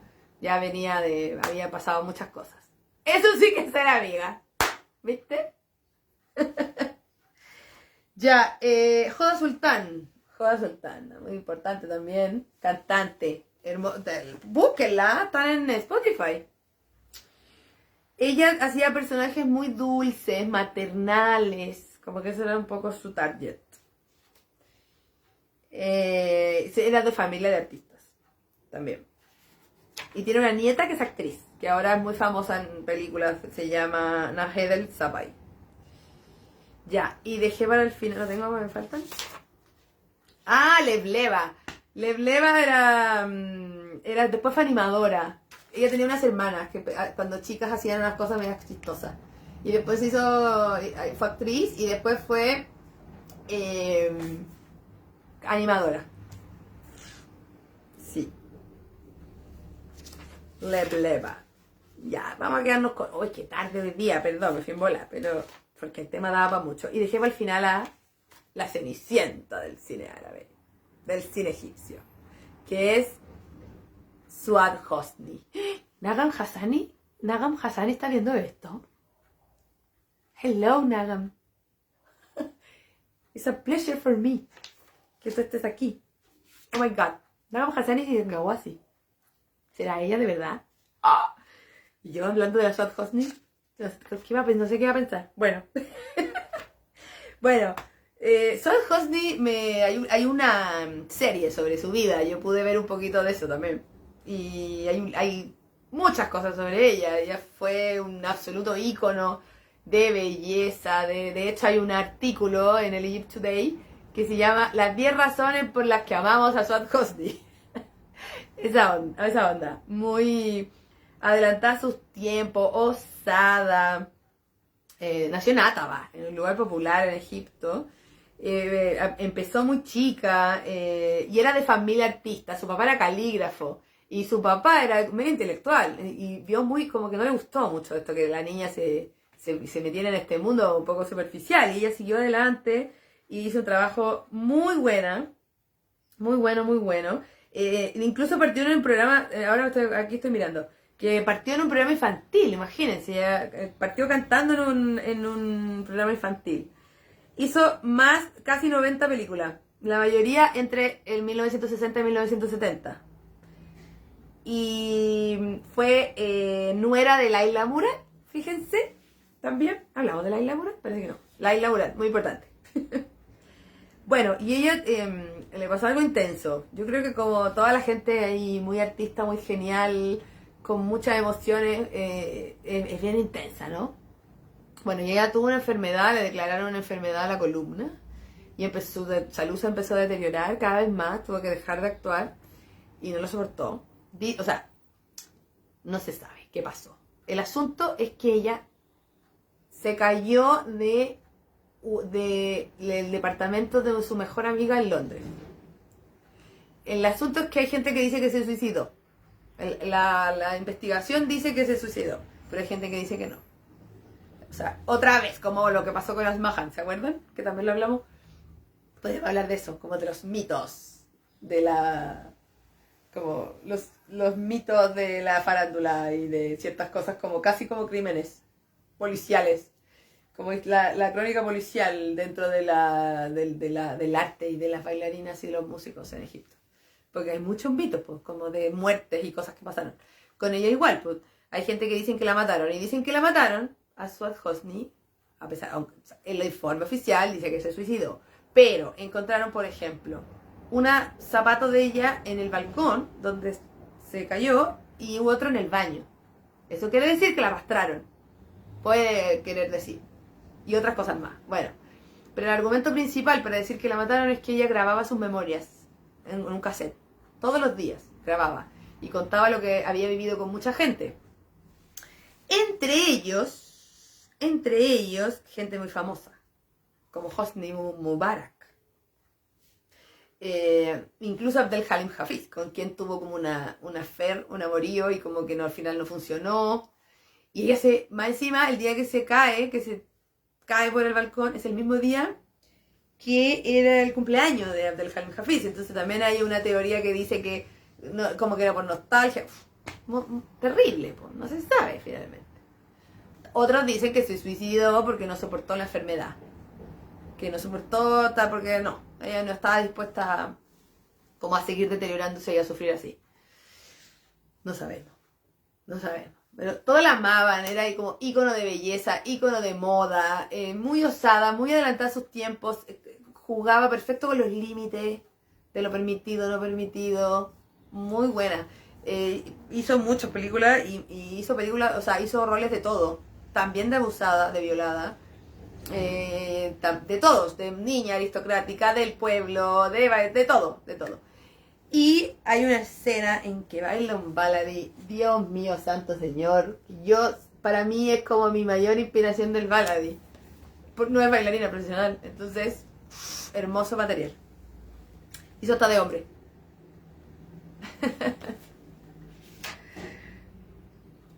Siempre hacía media como de popular, pero muy fashion. Ay, mira, tengo una foto de la Tajía aquí. Qué linda. ¿Viste sus decisiones de vestuario? Todo tan pensado y maravilloso. ¡Ay, ya, po! Ahí sería. Oye, casi 2 horas me puse a hablar aquí, Dios mío. Linda, ¿no? Hermosa. Yo la amo. Siempre tiene muchas escenas de campesina, de mujer del pueblo que sale adelante, o que se hace famosa. Y tiene muchas escenas que ella está lavando ropa en el Nilo, o lavando en la Artesa, o haciendo como trabajos de esfuerzo. Obviamente toda muy fashion, siempre muy fashion, y mostrando mucho cuerpo, ¿ah? Fue criticada por eso, pero amada también. Por eso mismo. Es mi favorita, para mí es mi favorita. ¡Ay, chiquillas!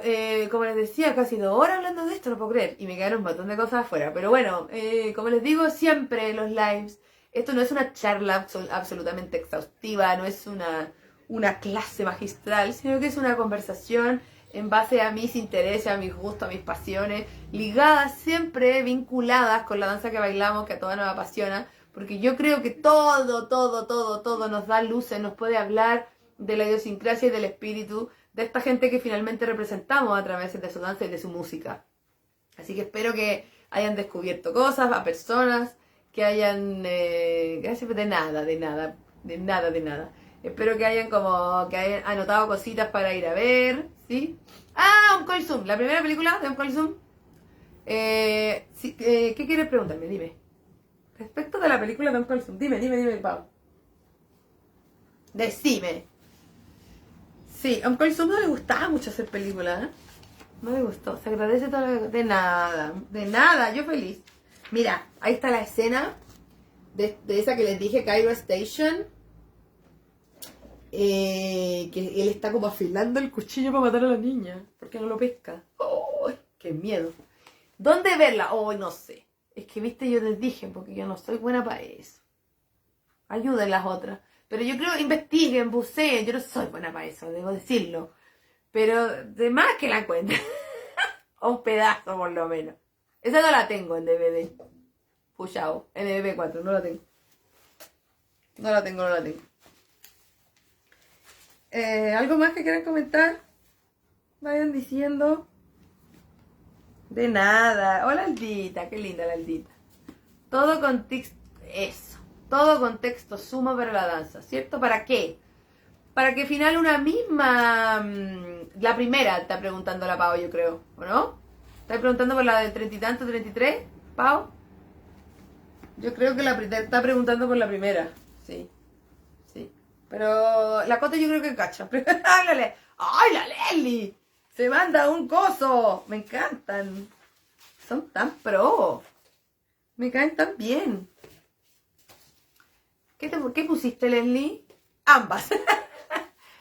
Esta peli está súper buena sobre... Ah, no, pero yo creo que la... Gracias.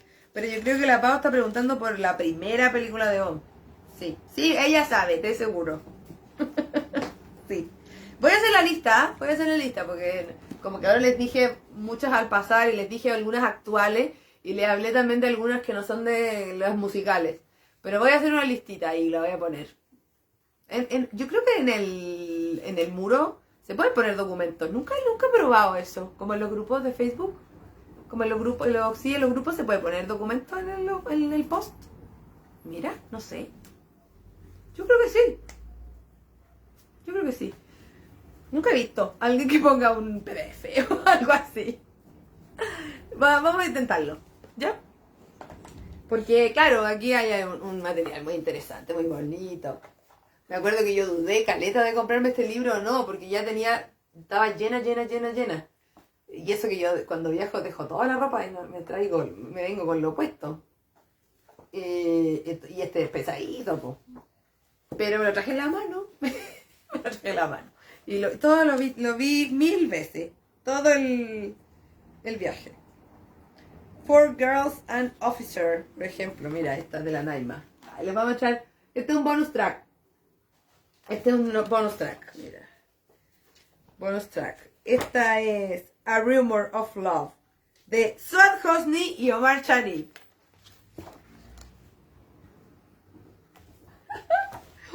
Me acuerdo que lo vi 50 veces todo el viaje de vuelta. Mira, aquí Chucucu está con Ismael Yassin y Shadia.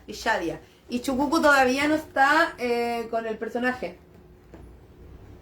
Hacen una escena ahí, esa escena la vi. Es una escena parecida a Gene Kelly. Y esa Good morning. ¿La vieron esa escena? Que viste que a mí me gusta el cine, les digo.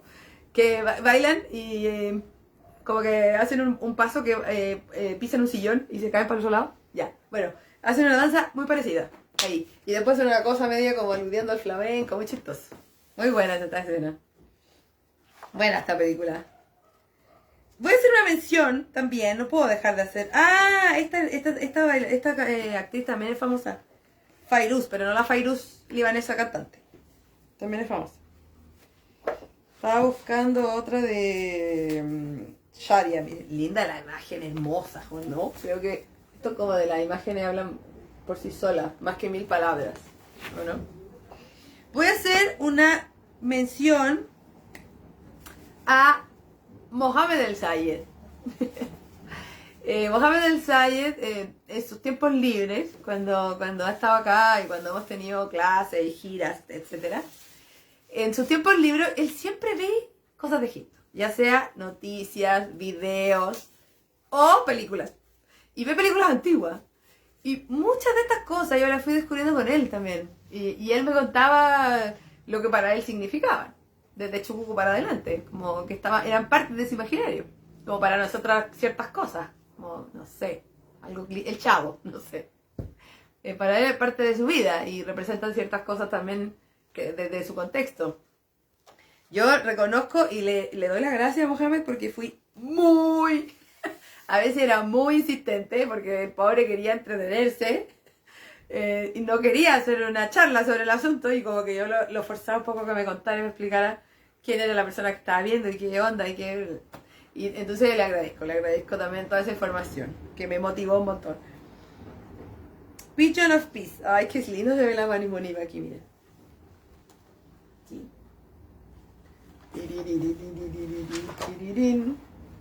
Había una imagen de Ahí está, Nights of Love, de Abdel Halim Hafiz, que sale muy chiquitito Abdel Halim Hafiz. Mira.